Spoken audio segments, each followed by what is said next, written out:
जय श्रीराम मित्रांनो, Ogale fitness कोचच्या YouTube चॅनलमध्ये आपलं हार्दिक स्वागत आहे. आज परत एक नवीन विषय घेऊन आलेलो आहे. मित्रांनो, आजचा विषय आपला असा आहे की जे नवीन मुलं जिम जॉईन करताना त्यांच्यासाठी मी खास 3 नियम सांगणार आहे. ते 3 नियम जर नवीन मुलं जे जिम जॉईन करतात त्यांनी जर त्यांच्या लक्षात आणले किंवा स्वतः आत्मसात केले तर त्यांची शरीरे लवकर भरभक्कम बनेल. मित्रांनो, कसं आता मी तुम्हाला सांगणार आहे, भरपूर जण काय करतात, फक्त जिम लावत असतात आणि 1-2 महिने कंटिन्यू करत असतात. पण हे चुकीचं आहे मित्रांनो, की 1-2 महिन्यात काही बॉडी बनत नसते. लोकांना अक्षरशः 4-4, 5-5 वर्ष लागत असतात बॉडी बनवायला. म्हणून त्यांनी सर्वात पहिले डोक्यातून काढून घ्यायला पाहिजे, की 1, 2 किंवा 3 महिन्यात माझी बॉडी बनेल. तर सर्वात पहिले मित्रांनो, आता ते जे 3 नियम आहे ते सांगणार आहे. सर्वात पहिले काय करायचं माहिती, जिमला जसे जॉईन झाले आपण केलं, तर तुमच्या ट्रेनरच्या थ्रू तुम्ही एक चांगला वॉर्मअप शिकून घ्यायचा आहे.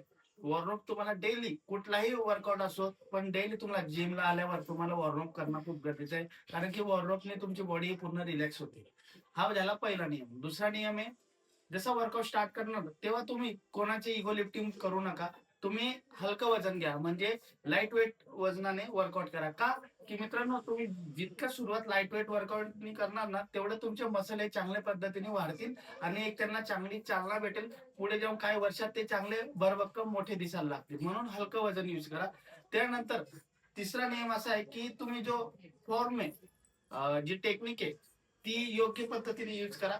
कशाही पद्धतीने नुसतं हे वेट घेऊन कशाही पद्धतीने मारू नका. म्हणजे मी माझ्या भाषेत सांगतो, की फॉर्मल टेक्निक म्हणतो. तुम्ही तो फॉर्मल टेक्निक चांगल्या पद्धतीने यूज करा.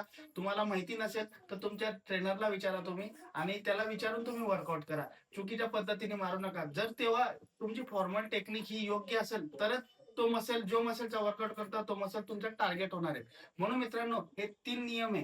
हे 3 नियम लक्षात घेणं खूप गरजेचं आहे, जे नवीन मुलं जिम जॉईन करतात. सर्वात पहिले तुमचा